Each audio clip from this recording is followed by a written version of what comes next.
Halo, Assalamualaikum warahmatullahi wabarakatuh.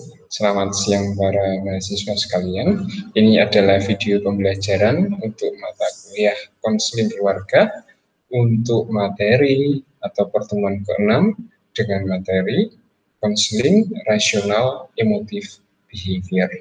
Nah, saya kira kita akan segera memulai perkuliahan. Namun jika Anda hendak mempersiapkan buku catatan untuk mencatatkan poin-poin penting dari perkuliahan ini, silakan disiapkan sekarang karena tidak semua hal-hal penting itu saya sampaikan di slide, tapi mungkin saya sampaikan secara oral dan saya kira Anda perlu juga untuk take notes beberapa hal penting yang tidak tertuliskan tersebut. Oke, baiklah. Hari ini kita akan membahas tentang rational emotive behavior. Saya akan membagikan materi tersebut melalui layar. Oke.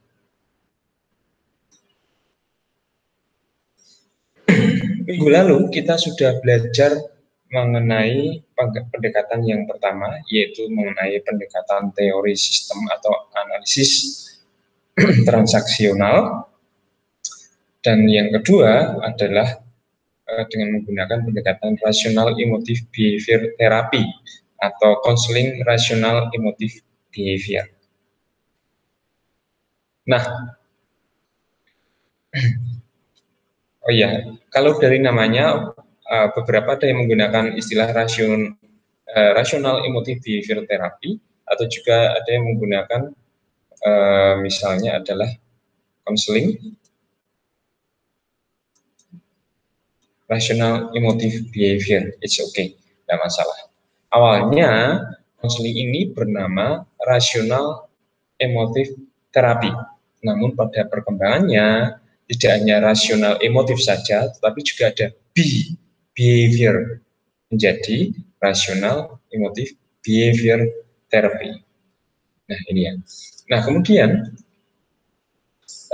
teori atau pendekatan ini sangat populer karena efektivitasnya dan efisiensinya, di mana REBT ini, REBT ini menekankan ya interaksi berpikir dan akal sehat, akan sehat.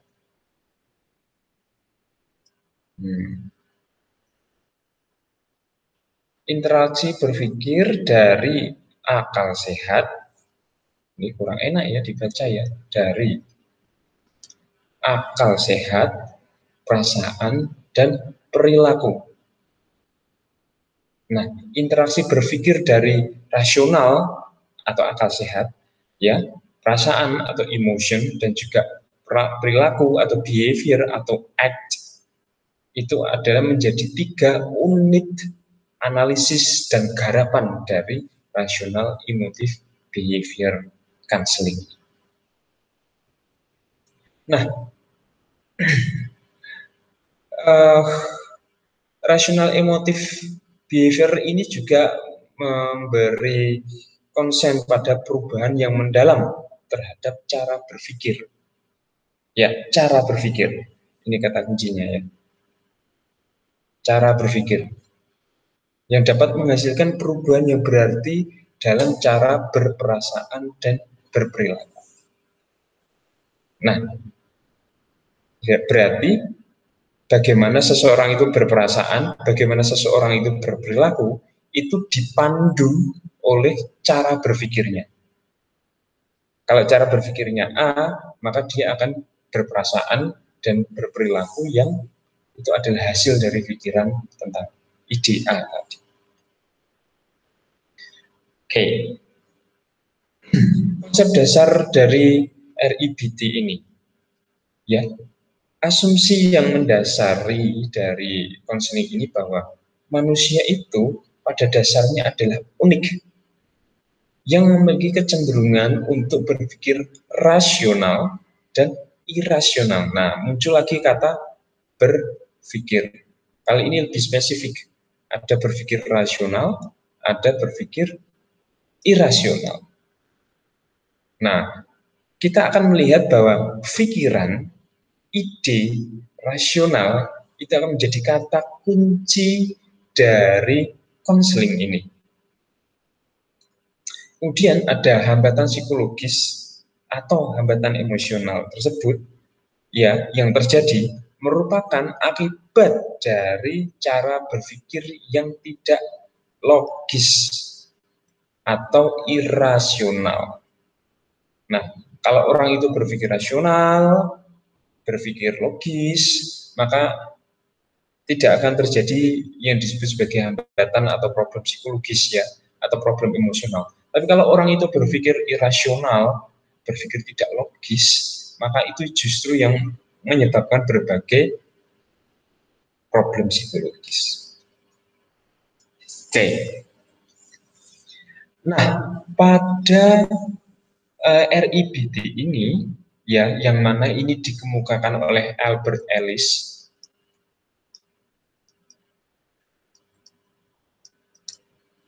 Kalau tidak salah tulisannya begini.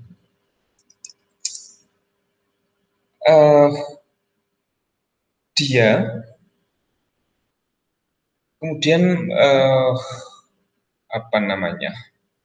mengintrodusir suatu teori yang mana itu menjelaskan bagaimana problem psikologis itu muncul, terjadi, dan akibatnya apa.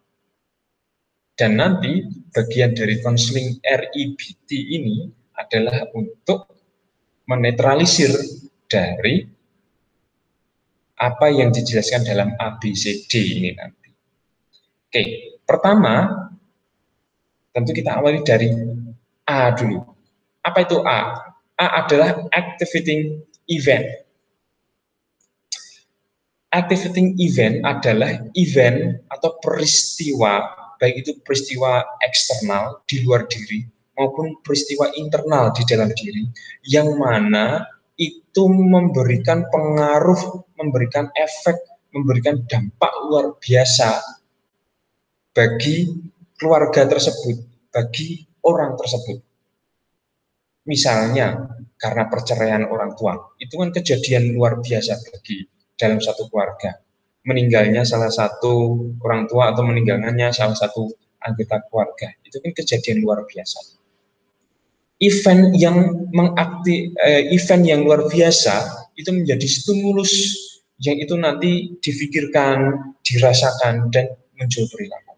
Jadi pasti ada activating event, atau terus kemudian ini disebut sebagai antecedent.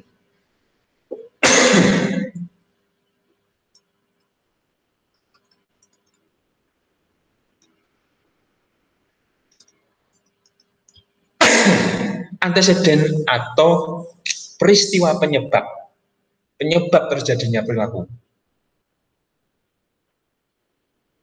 Nah, kalau ada peristiwanya yang menyebabkan suatu perilaku, ya, maka kemudian perilaku itu diawali dari belief terlebih dahulu. Peristiwa ini terjadi, perceraian orang tua. Nah, ketika terjadi peristiwa perceraian orang tua, maka pikiran-pikiran, belief, kepercayaan-kepercayaan, ya, prinsip-prinsip di dalam diri setiap anggota keluarga itu kemudian muncul. Nah, belief ini, pikiran ini ada dua. Ada belief yang rasional, ada belief yang irrational. Nah, belief yang rasional itu apa? Belief yang logis, yang sesuai dengan data-data empiris, logis, empirisnya seperti apa, dan verifiable itu berarti dia bisa dibuktikan. Dia bisa dibuktikan salahnya atau bisa dibuktikan benarnya. Kalau salah, apa buktinya salah? Kalau benar, mana buktinya benar? Sehingga verified, benar, valid gitu.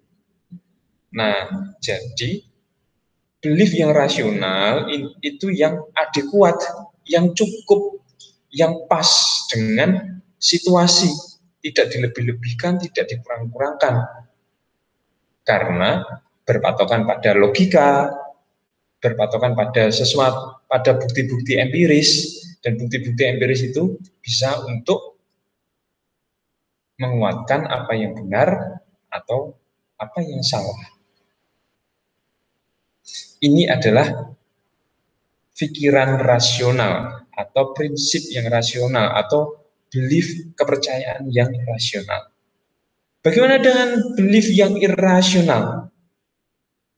Belief yang irasional ini ya belief yang tidak logis dan tidak berdasarkan data empiris dan tidak bisa diverifikasi itu benar atau tidak. Jadi ini tuh tidak sesuai dengan situasi yang terjadi. Misalnya tadi saya contohkan dengan perceraian orang tua, ya eh, kalau kita berpikir rasional, ya maka kita akan mencari tahu kenapa orang tua saya bercerai, terus bukti-bukti empiris yang menyebabkan perceraian itu apa, dan itu bisa dibenarkan atau tidak, dan itu dipahami secara logis, secara rasional. Nah, kalau ada orang tua bercerai, terus kemudian kita irasional, ya kita lebih mendasarkan pada emosi daripada logika maupun bukti-bukti empiris untuk memverifikasi bahwa perceraian itu memang harus terjadi karena ada bukti A, bukti B, bukti C, dan itu dengan perhitungan rasional. Tapi kalau perceraian itu direspon secara emosi, ya itu yang akan menjadi belief yang irasional. Mungkin anggota keluarga itu melihat bahwa bapaknya tidak sayang lagi sama ibunya atau ibunya tidak sayang lagi sama bapaknya. Tetapi itu hanya emosinya, itu hanya asumsinya saja. Tidak ada bukti empiris bahwa bapaknya itu tidak sayang lagi sama ibunya atau ibunya tidak sayang lagi pada bapaknya. Atau salah satu sudah nyeleweng, serong, sudah punya pasangan gelap misalnya kayak gitu. Nah, kalau kita berpikir rasional ya mana buktinya, mana saksinya, sehingga oh ini benar-benar menyeleweng dan bisa menjadi dasar untuk dilakukan perceraian. Kalau hanya berdasarkan emosi, tidak ada bukti secara empiris, tidak bisa diverifikasi asumsi-asumsi subjektifnya, maka itu pasti sesuatu yang sifatnya irasional. Nah, belief yang irasional inilah yang nanti kita lawan, bukan kita lawan ya, tetapi kita pijat-pijat, kita urutkan, kita selesaikan dengan menggunakan konseling RIBT. Nah, setelah kita mengetahui activating eventnya, dan setelah kita mengetahui mana-mana saja pikiran rasional, mana-mana saja pikiran irasional, maka kita sampai pada consequences. Apa itu consequences? Setiap pikiran, baik itu pikiran rasional maupun pikiran irasional, itu akan menurun pada corak emosi maupun pada corak perilaku sebagaimana belief atau pikiran rasional maupun irasional itu telah diyakini. Nah, kalau orang itu berpikir rasional, maka konsekuensinya ya orang itu akan emosinya akan menjadi moderat, menjadi ya pertengahan lah, biasa-biasa saja, tidak terlalu emosional, tidak terlalu dingin, tidak terlalu sedih, tetapi juga tidak terlalu cuek. Ya, tidak terlalu kecewa, tetapi juga nggak bisa biasa-biasa saja. Kecewa, tetapi kecewa yang wajar. Jadi ada moderate emotion di situ. Kecewa karena pasangannya selingkuh, tetapi ya di situ ada moderate option karena dia berpikir rasional. Dan selain moderate option ada adequate behavior. Adequate itu berarti perilaku, adequate behavior itu berarti perilaku yang pas atau perilaku yang sesuai, perilaku yang proper, yang tidak melanggar, yang tidak terlalu, ya perilaku yang sesuai, adequate behavior. Jadi emosinya tidak berlebihan, perilakunya juga tidak berlebihan. Mengapa? Karena dia berpikir rasional, tidak terdorong atau dikuasai oleh emosi. Sebaliknya, kalau orang itu sudah dikuasai emosi, sudah asumsinya adalah pikiran-pikiran yang irasional, nggak ada buktinya, maka itu akan turun menjadi ya emosional yang eksesif, emosi yang terlalu. Ya kalau kecewa mungkin kecewa banget atau bahkan tidak peduli. Dan juga itu akan turun menjadi dysfunctional behavior, yaitu perilaku-perilaku yang tidak pas, disfungsi, perilaku-perilaku yang tidak fungsional. Misalnya tahu orang tuanya bercerai, terus kemudian dia mabuk-mabukan. Nah, mabuk-mabukan itu kan perilaku yang disfungsional. Apakah dengan mabuk-mabukan terus orang tuanya tidak jadi bercerai? It has nothing to do with that. Jadi itu akan mengembangkan dysfunctional behavior. Oke. Nah, setelah kita tahu konsekuensi dari pikiran rasional maupun irasional yang itu turun menjadi emosi dan juga perilaku yang appropriate atau inappropriate, maka sampai di sini ya penting pada langkah berikutnya ya menjadi seorang konselor dengan pendekatan REBT. Mengapa? Karena di situ seorang konselor REBT, konseling dengan pendekatan REBT, itu kita melakukan dispute. Kita berusaha untuk menetralisir. Ya, kalau di sini bahasanya challenging, berusaha untuk melawan irrational belief. Kalau saya lebih suka bahasanya itu menetralisir. Yang tadinya inappropriate, yang tadinya irasional, itu dinetralisir sehingga menjadi rasional. Yang tadinya dikuasai emosi, emosinya ini dipadamkan sehingga dia bisa berpikir rasional. Nah, yang didispute itu apa? Yang didispute oleh seorang konselor dengan REBT adalah irrational belief-nya. Nah, ini dedengkotnya. Di dalam konseling REBT, ya, dedengkot dari segala gangguan psikologis yang menjadi menu konseling adalah mencabut, melawan, mendispute, menetralisir apa yang menjadi irrational belief dari anggota-anggota keluarga tadi. Ya, jadi kita dengan konseling REBT ini kita didorong untuk lebih mengembangkan pikiran rasional, pikiran yang masuk akal, pikiran yang logis, pikiran yang tidak mengedepankan emosi. Emosi iya, tetapi ya wajar-wajar saja.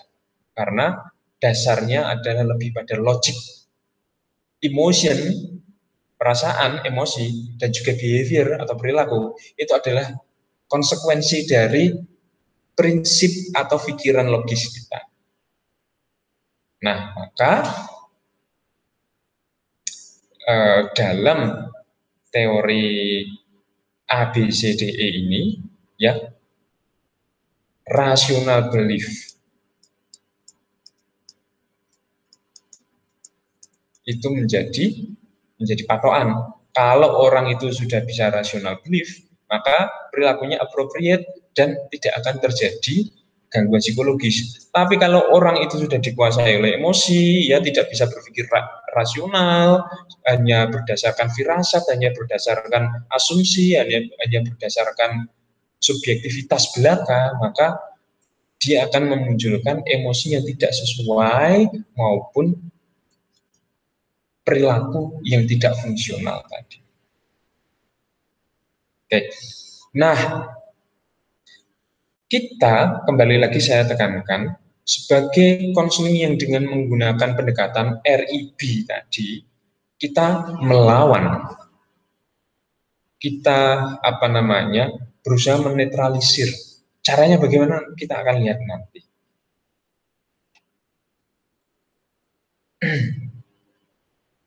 Setelah hasil akhir dari konseling RIB ini adalah nanti konseling itu akan mengalami cognitive restructuring. Jadi kita merestrukturisasi kognitifnya, kita merestrukturisasi lagi cara berpikirnya. Kita merestrukturisasi lagi ya apa yang menjadi beliefnya. Belief-belief yang kenapa? Karena belief-belief yang irasional itu tadi dinetralisir, dibuang ya, dan dimasukkan belief-belief yang sifatnya rasional. Sehingga kita dalam melihat segala sesuatu itu, sehingga kita kalau melihat problem, itu kita melihat problem secara rasional. Melihat problem di dalam keluarga secara rasional. Melihat kematian salah seorang anggota keluarga itu secara rasional, secara positif. Sedih iya, tetapi tidak diikuti dengan emosional atau sampai pada irrational belief. Kita melihat pembagian harta gono gini itu juga dengan rasional, bukan dengan irasional. Saya harus dapat paling banyak, no way. Nah, kalau kita sudah kalau konseli itu secara kognitif, secara belief itu sudah rasional, sudah terrestrukturisasi, ya maka konseling itu bisa dinyatakan selesai. Ini adalah efek yang diharapkan dari konseling RIB.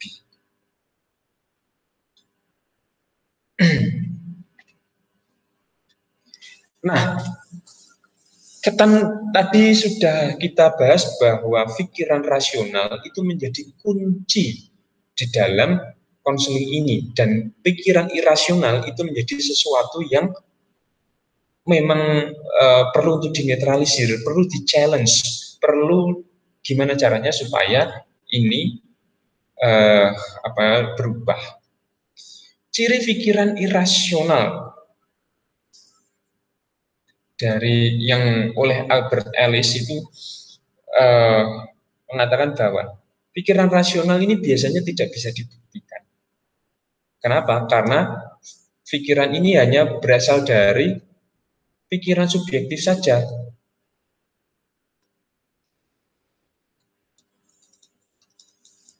Kamu selingkuh, kamu punya pria idaman lain, tapi itu hanya dalam pikirannya saja, berdasarkan asumsi-asumsi saja. Mau dibuktiin? Nggak bisa, nggak ketemu buktinya, nggak ada buktinya. Jadi itu hanya terjadi di dalam pikiran. Seakan-akan di dalam pikirannya itu rasional. Kamu selingkuh, apa buktinya saya selingkuh? Kamu suka pulang malam atau pulang terlambat. Saya lihat di HP-mu banyak WA-an sama nomor-nomor perempuan. Saya lihat kamu mulai tidak perhatian sama saya, bla bla bla bla bla bla. Semua indikator ini memang bisa mengarahkan seseorang itu seakan-akan dia selingkuh. Tetapi kan nggak ada bukti empiris bahwa orang itu selingkuh. Nah, dan kalau misalnya mau dibuktikan, nggak ketemu, nggak ada buktinya. Nah, itu hanya tanda-tandanya saja yang selingkuh. Padahal suami pulang malam itu karena banyak kerjaan. Terus kemudian di WA itu banyak nomor perempuan, ya karena itu timnya perempuan dan sedang ngobrol tentang proyek. Terus kemudian tidak perhatian sama istri, ya karena lagi banyak kerjaan sehingga tidak perhatian sama istri, misalnya kayak gitu. Nah, namun si istri itu terlanjur menyimpulkan dan berpikiran irasional bahwa suaminya selingkuh. Padahal itu hanya sekedar pikiran subjektif belaka yang tidak bisa dibuktikan. Repot kalau sudah kayak gitu kan. Kemudian juga pikiran irasional ini menimbulkan perasaan tidak enak, tidak nyaman, membuat kita cemas, ya, membuat kita khawatir, membuat kita jadi berprasangka tadi. Prasangka itu ya, tahu ya prasangka ya, namanya saja prasangka. Jadi persangkaan yang belum terbukti. Isinya hanya prasangka saja. Kemudian juga ciri pikiran irasional yang lain adalah menghalangi individu untuk berkembang dalam kehidupan sehari-hari secara efektif. Jadi pikiran itu justru menghalangi kita untuk berkembang secara efektif. Harusnya Anda bisa mendapatkan nilai A dalam mata kuliah konseling keluarga, namun karena Anda berpikir irasional bahwa dosen konseling keluarga itu jahat, killer, dan semacamnya, Anda punya pikiran irasional kayak gitu, itu justru membuat Anda males kuliah konseling keluarga. Nah, pikiran yang kayak gitu, sebenarnya itulah yang membuat Anda menjadi tidak berkembang secara efektif dalam kehidupan sehari-hari. Nah, kalau kita merasa secara sosial, secara personal, secara apapun, kita merasa perkembangan kita itu tidak maksimal, action kita tidak maksimal, jangan-jangan ada yang salah di dalam pikiran kita. Misalnya kayak gitu. Nah, terus kemudian ada pertanyaan berikutnya. Mengapa individu tidak mampu berpikir rasional? Mengapa justru terjebak dalam pikiran-pikiran irasional? Nah, Ellis mencatat beberapa sebab mengapa individu kok justru berpikirnya irasional melulu. Jarang berpikir rasional. Mengapa begitu? Pertama, ya, karena individu itu tidak bisa membedakan mana yang angan atau pikiran, mana yang kenyataan. Kalau kita terlalu subjektif, kita terlalu menitik beratkan pada pikiran-pikiran kita, itu yang justru berpotensi menjadi pikiran yang irasional. Mengapa? Karena pikiran seringkali berbeda dengan kenyataan. Nah, kalau kita pengen sehat ya, pengen rasional ya, kita berdasarkan kenyataan saja, berdasarkan bukti saja, berdasarkan objektivitas saja, berdasarkan pertimbangan-pertimbangan yang rasional, bukan angan-angan, ya, bukan yang diinginkan, tetapi yang dibutuhkan, bukan yang diidealkan, tetapi yang dibutuhkan. Kira-kira kalau bahasa sekarang gitu. Mengapa individu tidak mampu berpikir rasional? Berikutnya adalah karena ia seringkali tergantung pada perencanaan dan pemikiran orang lain. Jadi dia itu nggak pernah mikir sendiri. Ini nggak pernah mikir sendiri. Nggak pernah mikir sendiri, mungkin karena nggak bisa mikir, mungkin karena saking bodohnya, mungkin karena saking tidak tahunya situasi yang berkembang itu seperti apa, sehingga dia nggak mau mikir, nggak pengen susah-susah, dan dia cuma berdasarkan pemikiran temannya yang ditelepon aja.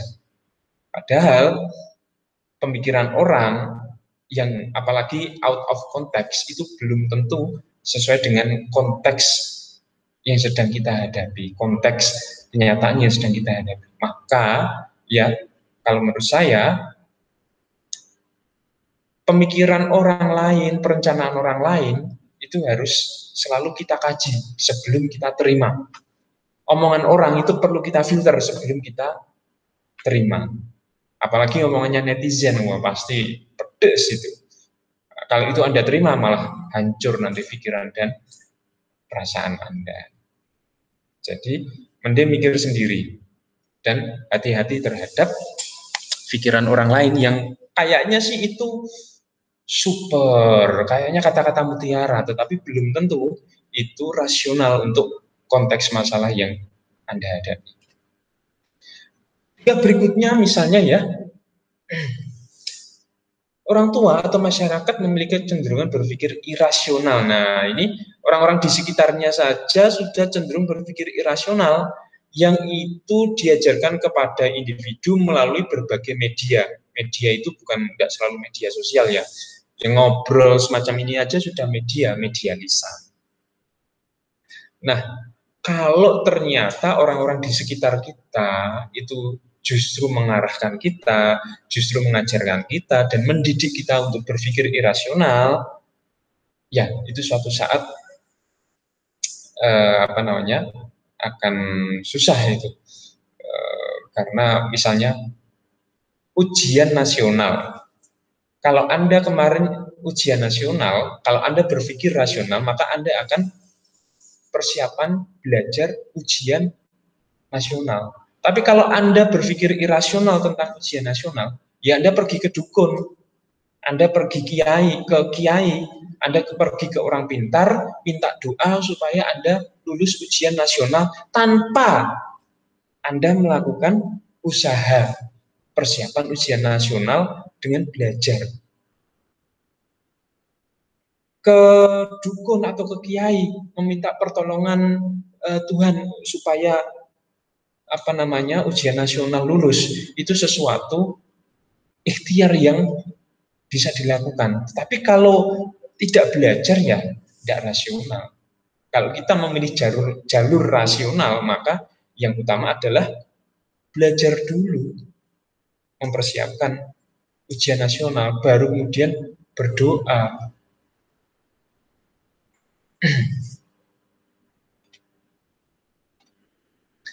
Nah, terus kemudian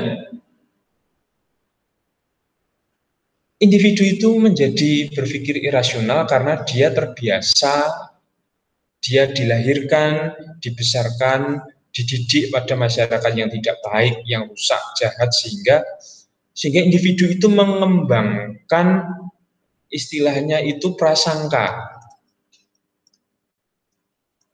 Prasangka, tahu ya prasangka tadi ya. Sehingga dia mau disalahkan atau bahkan dihukum. Nah, intinya ini adalah kalau kita dibesarkan dan dilahirkan, dibesarkan dan dididik pada lingkungan yang tidak baik, yang rusak, ya kita akan terbiasa menggunakan prasangka untuk menghadapi situasi-situasi tertentu. Prasangka itu pasti subjektif, prasangka itu pasti pikiran negatif, dan prasangka itu pasti belum ada buktinya, karena baru persangkaan saja, karena baru asumsi pribadi saja. Tapi kalau misalnya orang setiap hari oleh masyarakat kita dididik untuk berprasangka, ya kita seringkali dikuasai oleh prasangka kita itu. Apalagi kalau prasangkanya ini irasional ya, pasti nanti akan ada hambatan-hambatan psikologis yang menyertai. Misalnya prasangka antar agama saja, wis. Orang Muslim punya prasangka kepada orang Kristen punya prasangka kepada orang Muslim. Nah, itu kan prasangka. Nah, kalau kita rasional, kalau kita ingin pikiran sehat, ya kita tidak berkutat pada prasangka. Justru yang kita cari adalah membuktikan prasangka. Kalau prasangka itu terbukti, berarti itu bukan prasangka. Berarti itu objektif, kenyataan, fakta. Tapi kalau sesuatu itu hanya prasangka, biasanya tadi tidak bisa dibuktikan. Atau memang nggak mau dibuktikan. Terus kemudian lebih mudah untuk menjauhi kesulitan hidup tertentu daripada berusaha untuk menghadapinya. Ini ya lebih, kalau ada masalah itu lebih memilih untuk dijauhi atau dihindari daripada menghadapinya. Nah, ini ciri dari orang yang berpikirnya irasional. Ini menarik juga. Kalau kita berpikir rasional ya, masalah itu kan ada, ya untuk dihadapi, diselesaikan. Tapi kalau kita berpikir irasional ya buat apa susah-susah menyelesaikan masalah tadi, kan dihindari kan bisa. Ya kalau belum terjadi masalahnya bisa dihindari. Tapi kalau masalahnya sudah terjadi, masa mau dihindari? Contoh, misalnya ada salah satu anggota keluarga yang sudah terlanjur menghamili anak tetangga. Kan itu masalah. Nah, kalau kita berpikir rasional ya kita hadapi dengan cara-cara yang baik. Tapi kalau kita berpikir irasional ya kita berpikir seakan-akan kita bisa menghindari itu. Pergi ke luar pulau, terus kemudian melakukan pembunuhan terhadap tetangga yang sudah dihamili tadi. Itu kan efek atau konsekuensi dari pikiran yang irasional tadi, yang justru menimbulkan masalah baru. Kemudian juga pengalaman masa lalu ya memberikan pengaruh sangat kuat dan menentukan perasaan serta tingkah laku individu. Ya pengalaman masa lalu baik pengalaman pribadi, pengalaman dalam keluarga, pengalaman dalam masyarakat, bagaimana lingkungan sekitar itu mendidik kita untuk berpikir, ya bagaimana kita menghadapi masalah di masa lalu itu akan menentukan bagaimana perasaan serta tingkah laku kita sekarang. Kalau kita dari dulu sampai sekarang itu terbiasa rasional, ya bagus. Tapi kalau dari dulu sampai sekarang lebih banyak emosional yang dikedepankan, maka gangguan-gangguan psikologis itu akan lebih gampang untuk muncul. Nah, kemudian ini juga yang menyebabkan orang itu berpikir irasional, yaitu untuk mencapai derajat yang tinggi dalam hidup memerlukan kekuatan supranatural. Nah, misalnya kalau ingin kaya itu ya nggak berusaha, kalau ingin kaya ya sana bikin pesugihan ke gunung apa sana nanti jadi kaya. Kalau pengen lulus UN, pengen lulus sarjana, nanti bikin tumbal ke Gunung Bromo misalnya kayak gitu lah. Itu hal-hal semacam itu, hal-hal seperti poin 7. Kemudian juga kalau kita berpikir mengapa lebih mudah untuk berpikir irasional, karena kita berpikir tentang conditional acceptance. Conditional acceptance ini adalah kita diterima orang lain kalau ada syaratnya. Saya menjadi teman Anda asalkan saya diakui anak oleh Bapak Ibu asalkan saya. Kalau nggak begitu, nggak diakui. Kan repot. Jadi ada conditional acceptance. Nah, hal kayak gitu membuat kita irasional. Oh, karena supaya dianggap hebat oleh teman-teman, maka saya harus begini, saya harus begitu. Nah, ini conditional acceptance. Itu yang membuat orang itu akhirnya berpikir irasional. Terus kemudian juga mengabaikan hal-hal yang positif, ya terpaku pada hal yang negatif atau lebih banyak negatif thinking. Ya memang negatif thinking dan juga irrational belief itu relate banget dan juga terlalu cepat mengeneralisasi. Baru diputusin sama pacarnya terus kemudian ngomong semua perempuan itu sama saja, semua laki-laki itu sama saja. Itu terlalu cepat menggeneralisasi. Nah, pada intinya keyakinan irasional di dalam konseling RIB ini ya kita kira-kira kalimatnya begini. Saya harus sempurna atau saya akan menjadi orang yang tidak berguna. Nah, itu kan ini sudah irasional. Padahal setiap orang itu tidak ada yang sempurna. Tapi kalau pikirannya itu selalu saya harus sempurna, itu sudah tidak rasional. Kemudian juga orang lain harus memahami dan mempertimbangkan saya atau mereka akan menderita. Nah, ini repot ini. Pengen diakui, kalau enggak mereka akan tahu akibatnya. Nah, ini sudah irasional lagi. Pengen pengakuan dari orang lain. Kita juga kenyataan harus memberi kebahagiaan pada saya, atau saya akan binasa. Loh gimana? Oh, kenyataan masa kenyataan bisa memberi kebahagiaan? Ya kita yang bikin kebahagiaan kita sendiri. Masa masa kita mengharapkan kebahagiaan dari luar, dari orang lain, dari orang selain diri kita sendiri. Nah itu salah, kan irasional itu.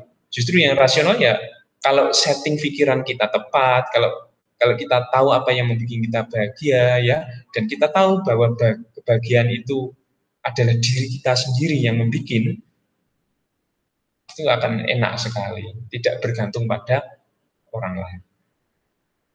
Ya, jadi perfeksionis, terus kemudian ingin dianggap oleh orang lain, atau bahkan ingin mengharapkan dari sesuatu dari luar,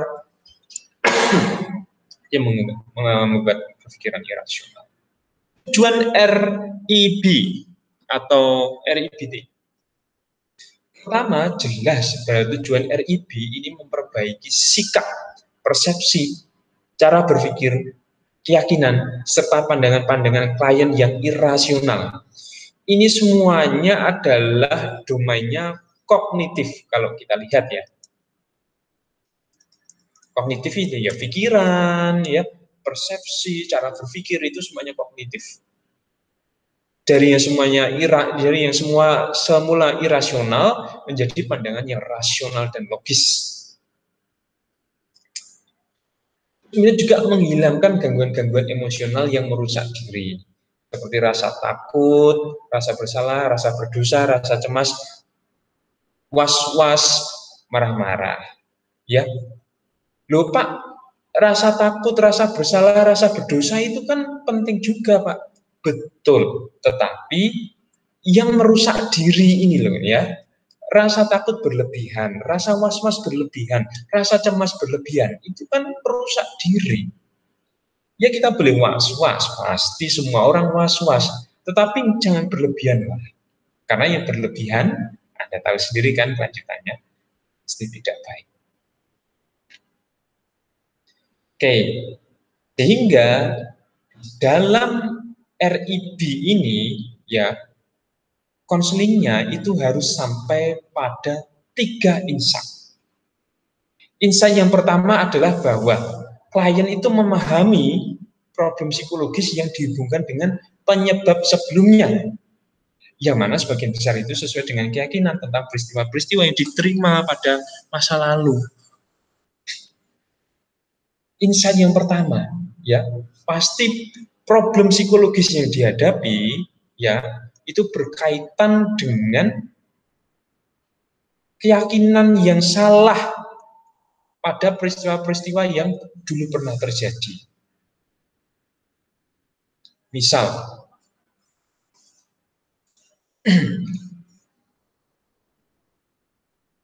nah, pada contoh keluarga, dulu bapak ibunya cerai, dan perceraian itu oleh si anak ini tidak bisa diterima. Perceraian bapak ibu ini tidak bisa diterima, anaknya nggak terima bapak ibunya cerai, tetapi itu dipendam saja, dan itu menjadi keyakinan bahwa bapak ibu, dan itu akhirnya menjadi suatu keyakinan bahwa bapak ibu saya ini bapak ibu yang tidak becus menjadi orang tua, misalnya kayak gitu. Nah, bapak ibu yang tidak becus menjadi orang tua itu menjadi sesuatu yang diyakini dan disimpan di dalam pikirannya. Nah, kalau itu nanti suatu saat di masa yang akan datang, anak itu berhubungan lagi dengan orang tua, maka dia akan menjadi tidak respect kepada orang tua. Mengapa? Karena di dalam dirinya itu ada satu keyakinan yang sudah bertahun-tahun meyakini bahwa orang tuanya itu tidak beres. Maka insight yang pertama dari konseling RIB ini adalah menyadari akar pikiran yang bermasalah, yang irasional itu mana. Kalau akar pikiran yang bermasalah itu sudah ketemu, dicabut, diganti akar pikiran yang lebih rasional. Kan gitu. Itu insight yang pertama. Insight yang kedua adalah ketika konselor membantu klien memahami bahwa apa yang membuat klien pada saat ini karena berkeyakinan irasional. Nah, ini tugas dari konselor itu untuk membimbing supaya konseli meninggalkan pikiran irasionalnya dan yakin bahwa pikiran irasional itu tidak bermanfaat, tidak ada gunanya, justru membuat hidup tidak sehat, mengalami gangguan psikologis, dan diganti dengan pemikiran baru yang rasional, yang lebih sehat secara fisik maupun psikis. Kemudian juga insight yang ketiga adalah bahwa konselor itu membantu klien mencapai pemahaman mencapai pemahaman ketiga, yaitu tidak ada jalan lain untuk keluar dari hambatan emosional kecuali dengan mendeteksi dan melawan keyakinan irasional. Nah, jadi musuh dari RIB atau RIBT atau konseling RIB ini adalah apa? Keyakinan irasional, prinsip yang irasional, pikiran yang irasional, yang itu menyebabkan emosi negatif, yang itu menyebabkan perilaku yang tidak fungsional tadi. Nah, ciri-ciri klien yang sudah berhasil mengganti pikiran irasional dengan pikiran yang rasional biasanya akan mengalami peningkatan pada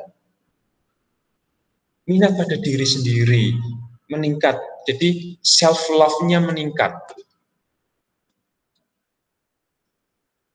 Loh Pak, beda nggak dengan egois? Beda.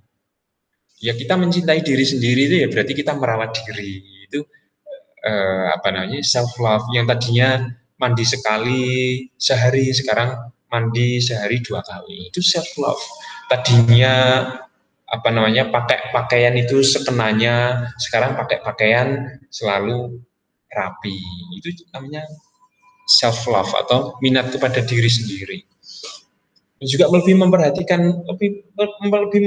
diri sendirilah, ya. Terus kemudian juga selain memperhatikan pada diri sendiri, juga minat sosialnya meningkat. Yang kemarin itu tidak mau ngomong sama tetangga, sekarang sudah mulai ngobrol dengan tetangga, sudah mulai gosip gitu. Nah, kemudian juga pengarahan diri. Nah, kalau kemarin itu tidak terarah karena sesuatu yang irasional atau arahnya itu negatif, sekarang arahnya lebih positif, lebih baik, lebih produktif. Terus kemudian juga lebih bisa toleran terhadap perilaku orang lain. Ya, fleksibel, sudah toleran ya, pacarnya fleksibel, fleksibel secara waktu, fleksibel secara pikiran, fleksibel secara sikap dan seterusnya. Kemudian juga lebih bisa menerima ketidakpastian. Komitmen terhadap sesuatu di luar dirinya, ya misalnya komitmen membantu orang lain, komitmen terhadap organisasi. Penerimaan diri ini hampir sama dengan diri sendiri. Menerima diri kalau misalnya saya ini nggak terlalu pinter, menerima diri sendiri kalau misalnya ternyata hidung saya nggak terlalu mancung dan seterusnya. Menerima diri sendiri dan juga mencintai, tidak cuma menerima tetapi mencintai diri sendiri. Di dalam hidup berani mengambil resiko. Memang saya kayak gini, mau gimana lagi, sudah resiko saya ambil dan menerima kenyataan.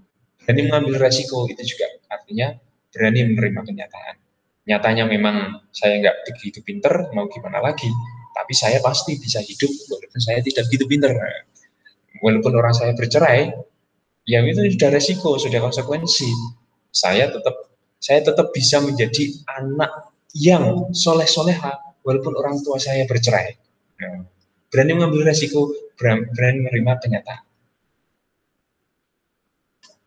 Nah, dalam konseling RIB ini secara teknis bagaimana?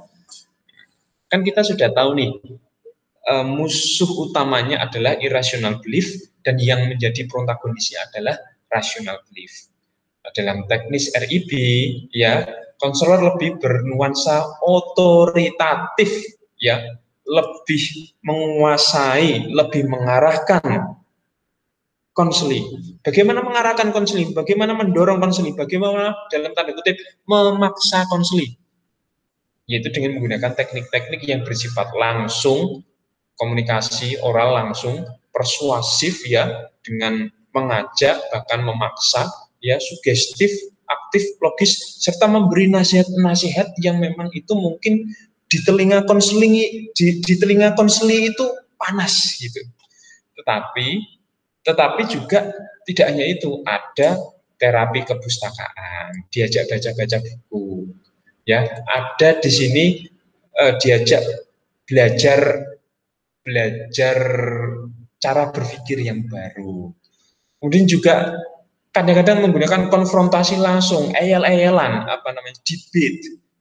Jadi dalam konselor dengan menggunakan teknik RIB ini juga harus siap debate, harus siap konfrontasi dengan kliennya.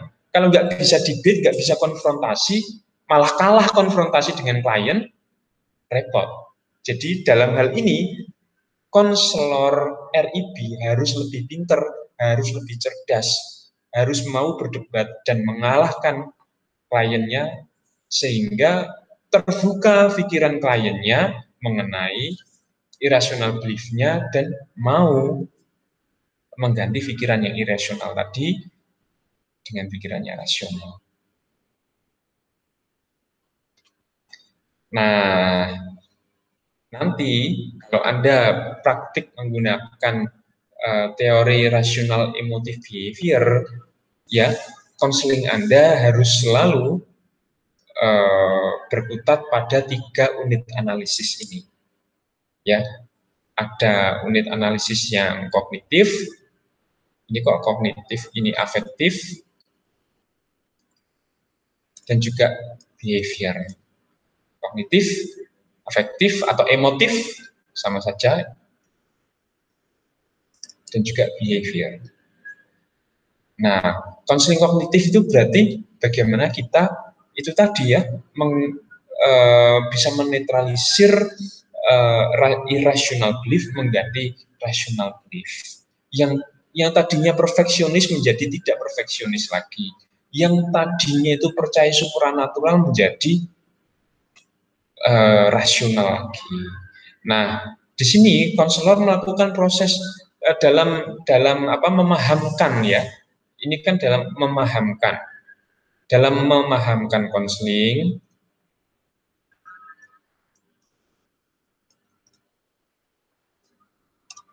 Ya, konselor itu juga melakukan proses mengajar juga ya. Perlengkapannya dibutuhkan ya seperti buku, rekaman video, rekaman film yang itu bertujuan menunjukkan bahwa ini loh rasionalitas itu yang kayak gini, jangan irasional. Jadi boleh tuh diputerin film-film yang memang moral ceritanya itu sesuai dengan semangat konselingnya. Disuruh baca buku, kalau orangnya senang baca buku disuruh baca buku, kalau ada buku yang referensi yang sesuai, diajak ngobrol kalau orangnya senang ngobrol, saya kayak gitu. Terus juga konseling, kalau konseling afektif atau emotif itu ya seperti bermain peran, terus kemudian juga menerapkan unconditional acceptance. Unconditional acceptance ini lawannya conditional acceptance. Kalau conditional acceptance tadi kan penerimaan bersyarat. Kalau unconditional acceptance ini berarti konselor menerima konseling apa adanya. Terus kemudian diajak guyon, diajak humor, diajak bercanda, ya, serta diajak untuk relaksasi, untuk melepaskan beban, diajak yoga atau diajak bagi yang punya background pesantren bisa diajak diajak tahlilan juga oke. Pokoknya di situ ada pelepasan emosi. Di situ ada emosi yang tadinya itu tersumbat itu menjadi lepas, menjadi netral. Itu juga pada unit yang ketiga yaitu counseling behavior.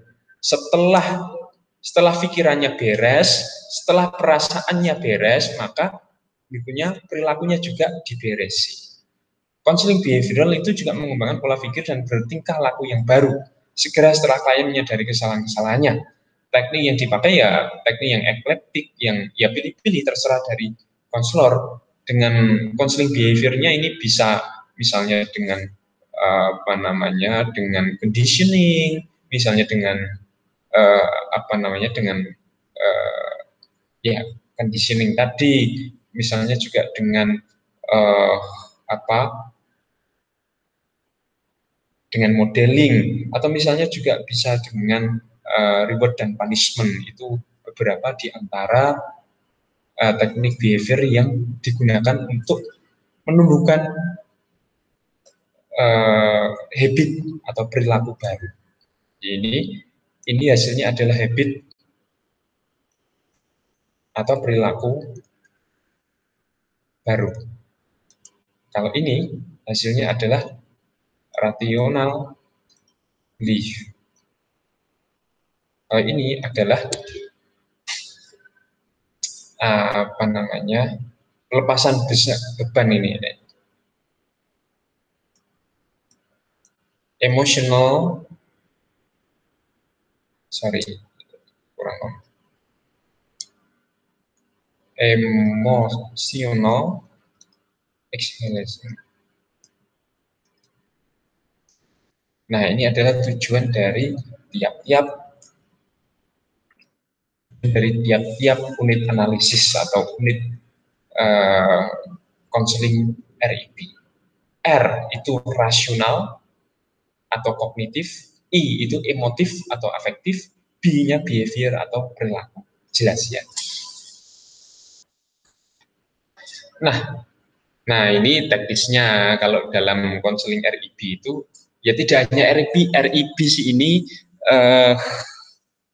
umum pertimbangan melaksanakan konseling. Ya, jadi konseling itu ya perlu pertimbangan seperti ekonomis dari segi waktu untuk klien dan konselor. Kan nggak bisa seminggu full atau sehari full itu melakukan konseling, kan nggak bisa. Maka manajemen waktu, gimana caranya waktu itu seminimal mungkin waktunya, semaksimal mungkin hasil konselingnya itu diperoleh. Jadi ekonomis dari segi waktu baik konseling dan klien. Kemudian juga kesegeraan hasil yang dicapai. Jadi hasil yang dicapai itu semakin cepat semakin bagus, tidak bertele-tele. Kemudian juga efektivitas teknik yang dipakai untuk bermacam ragam klien. Seorang klien bisa jadi pendekatannya berbeda-beda. Gitu ya. Jadi kalau klien kita ini masalahnya cocok untuk teori analisis transaksional ya pakai itu. Lalu kalau masalahnya lebih cocok ke RIBT ya pakai RIBT. Terus kemudian juga kedalaman dan ketahanan dari hasil yang dicapai. Nah, seperti orang sakit ya, ketika minum obat itu sembuh, tapi ketika obatnya habis itu sakitnya kambuh lagi. Nah, itu perlu dimonitor bagi seorang konselor, apakah setelah menjalani terapi, setelah menjalani konseling, ya konselingnya ini kambuh lagi atau tidak dalam tanda kutip. Nah, maka dari itu setelah selesai proses konseling, biasanya konselor atau terapis itu tidak langsung melepaskan konseling begitu saja, tetapi tetap perlu ada pengawasan. Pengawasan periodik lah, seminggu sekali atau sebulan sekali atau setiap kapan sekali, supaya untuk memantau perkembangan dari konseling tersebut. Nah, baiklah teman-teman sekalian, itu tadi adalah yang saya sampaikan. Semuanya sudah saya sampaikan mengenai terapi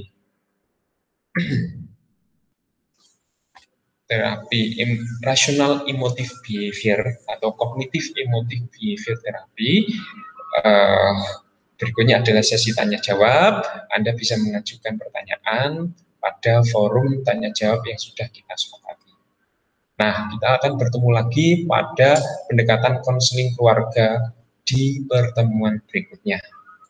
Sekian dari saya. Assalamualaikum warahmatullahi wabarakatuh.